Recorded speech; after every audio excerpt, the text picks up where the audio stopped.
I am one of those that have always known that's what I wanted to do since I was very little and had a family that supported that well. And so I was, highlighting Giotto's name in books when I was in fifth grade. I really took myself very seriously from a young age, for better or worse. And that's definitely something that I've always kind of grown up with. I didn't have anyone in my family that were artists or any experiences like that culturally, but it just was something true to me that I needed to do.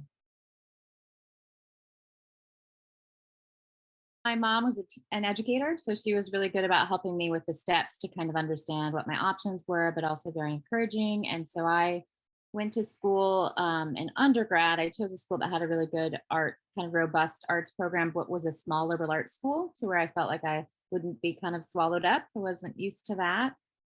So yeah, I went to undergrad at Anderson University in Indiana, and had a really great time there. And what I did that was really helpful to my education initially is I took advantage of my summer and used them well. And so I went to Chautauqua program in New York. I studied abroad in Italy with American Universities program, and those opportunities, as much as my undergrad in general, which did have a strong foundations program, which I value and think is very important. Those things are what really helped me kind of move on to my master's program ultimately, which was at Western Carolina University, and in kind of near Asheville area up in the mountains, beautiful place to paint. So I just really met a lot of great connections along the way. And as far as education goes, I think having had a diverse range of voices with my work early on was really helpful. Colleagues that were really strong and informative. So that's my educational background. Number one, I just love like I love painting. I'm just like a formal nerd. I really love the push pull visually. And then have found the conceptual things that interest me to do that play. But I'm definitely just like a visual arts imagery nerd. Like I love the play between the formal and recognizable, and then pushing that to the more non-objective and letting that go. So just that basic painting play is my main reason to get in the studio.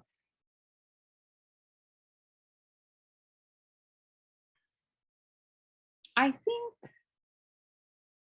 maybe always the biggest challenge, maybe not in the physical making of the work. My struggle in the work always is when you have that feeling as an artist where you need to shift, like you're at that point where the work is becoming something else, and then the bravery it takes to like let it go into what it needs to be because the thing is already working. So right before this work that I was making these architectural light pieces, and I really like them. And that's not a thing for me, but I remember as a student hearing someone say that they really just love this piece of theirs, and I thought, you're allowed to say that? Like that's amazing.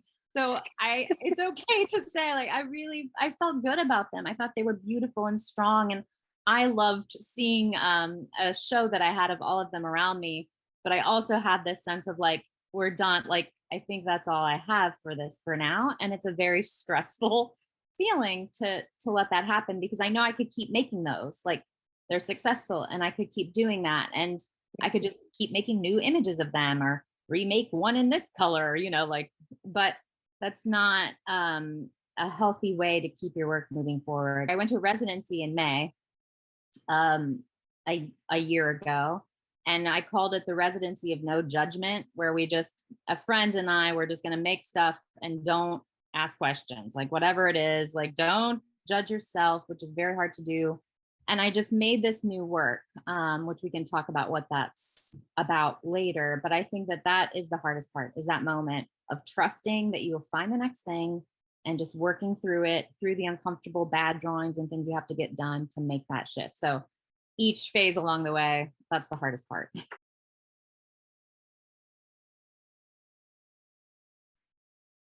Yeah, I think that is the biggest aha moment for me is always in retrospective. I don't have a sense along the way of like, wow.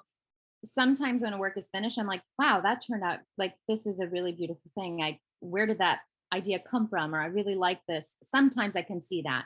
But typically, my biggest aha moments in general as an artist is if I've trusted that moment and then seen it through. And then I look back and all of a sudden I have all this new work and it worked. Like I did it. It's this new thing I'm interested in. It's authentically part of my experience. Like I think it's starting to be formally relevant. Like, and then looking back, I have the aha moment of like, we did it. Like there's something really magical as a creator about that. And I think in my career right now, that might be the most relevant reason to keep making work is because you don't always know what's going to be ahead, right? There's like a faith in that, a trust. There's a discipline to keep working and doing. But then the amazement of when you look back and just like, look at all these things that exist now that didn't before.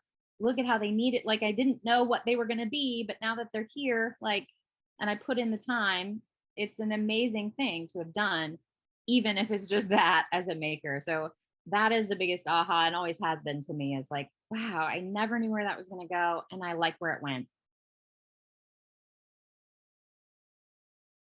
So this body of work has been about the geography of the Midwest. I have lived here my whole life and stomping around in the creeks with my kids, learned that there's like magical things everywhere. Like I can't believe that there's these really ancient things happening everywhere that we've been stomping around and not knowing that. And I've always found the sort of flatlands of, I worked in the country a lot as a landscaper, like growing up, and just being out there in this big open sky and looking around and just thinking, this is such an amazing place. And we have this giant sky and it's so beautiful.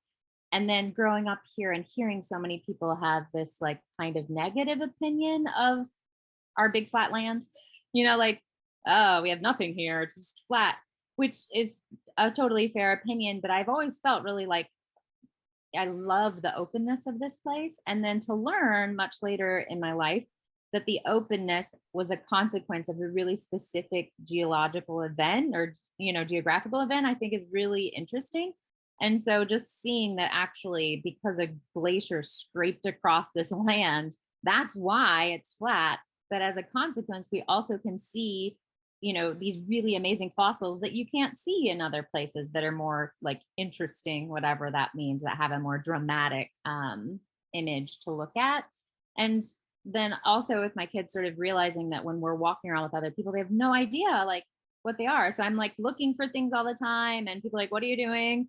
Like, oh, I'm just looking at the fossils that are here. And they have no idea, like the amount of people like I was that have no idea what's here was really interesting to me. So I've been making this work about that and was supposed to, though I can't now, do a large installation at the airport in Indianapolis that was going to be about kind of education. Yeah. And it was going to fill this space and be this large wood piece that was kind of like showing the folds of the earth that happened as the glacier pushed it. And then the fossils kind of embedded within that.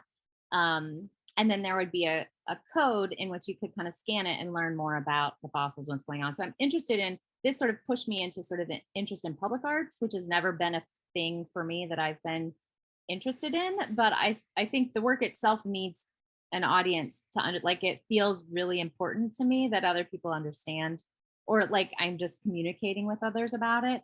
So I had thought that this work was pushing me towards those things. So grant writing with public arts, murals in relation to this work, this different outside the gallery kind of placement within the airport. Those were where I imagined the work would be going, and then continue this sort of imagery. But I'm moving to Arizona for a job, and that just, I have really no idea what that means for the work. So I think this is going to be a very uncomfortable time of lots of drawing and lots of like, wow, what am I doing now? And what is this place? And learning about my new environment. So, Oh, I I'm excited for you, and I think, I'll be curious to see what happens in your new place. yeah. Um, so if do you have one piece of advice that you would give to students?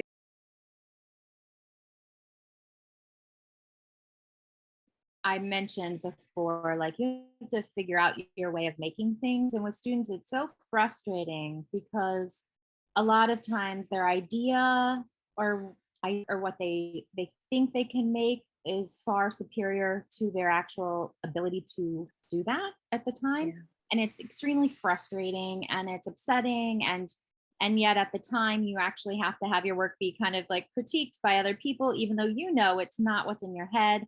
And I guess I would just say to them, just keep going. Like you'll figure it out. Use that negative criticism to kind of like figure out what that means for you and who you really are then. And kind of use those experiences. I think get lots of different voices in your head so that you can sort all that out.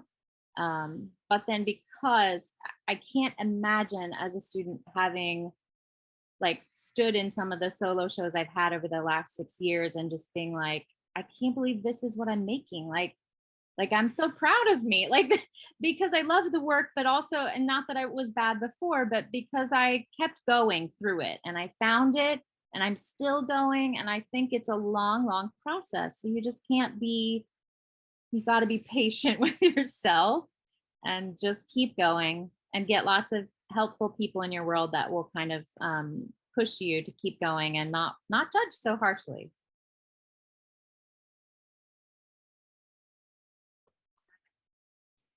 I have a website that I do keep fairly up to date with an events page and kind of see what I'm up to. And that's just my name, so tylipan.com. And then I do have an Instagram, which is also helpfully tylipan, that you can follow me on. That one you can kind of see some of the more life adventures that inform my work, as well as the work. And then the website I use more professionally